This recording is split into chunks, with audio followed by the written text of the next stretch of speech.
विरक्तो वैष्णवो विप्रो वेद शास्त्र विशुद्ध कृत। भागवत की कथा का वक्ता कौन हो? बोले विरक्त हो और वैष्णव हो और ब्राह्मण हो और वेद शास्त्र का अध्ययन किया हो। ऐसे विरक्त वैष्णव ब्राह्मण के द्वारा, वेद शास्त्र का जिसने अध्ययन किया है उसके द्वारा भागवत की कथा सुननी चाहिए।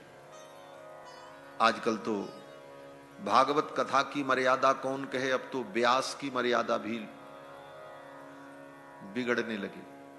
अब तो व्यास पीठ पर महिलाएं विराजमान होकर के भागवत की कथा बांध रही। ये शास्त्र सम्मत नहीं है। यहां पर किसी महिला का अनादर का भाव नहीं है, अपितु अधिकार का निरूपण है। किसके लिए क्या कार्य अधिकृत है। हर व्यक्ति के लिए हर कार्य नहीं होता, हर कार्य के लिए अलग अलग अधिकृत व्यक्ति हैं। तो व्यास पीठ पर बैठकर भागवत की कथा को सुनाना, यह 9 दिन राम कथा सुनाना, यह स्त्री के लिए धर्म नहीं है, ये पुरुषों के लिए और ब्राह्मणों के लिए। विरक्तो वैष्णवो विप्रो वेद शास्त्र विशुद्ध कर। दृष्टांत कुशलो धीरः वक्ता कार्योति निस्पृह। दृष्टांत देने में कुशल हो, अनेक उदाहरण के द्वारा शास्त्र के गंभीर रहस्य को जो समझा सके, ऐसे व्यक्ति के द्वारा भागवत की कथा श्रवण करनी चाहिए। अब रही बात प्रवचन की, तो प्रवचन कोई भी कर सकता है। देखो, प्रवचन में और अनुष्ठानात्मक कथा में अंतर होता है।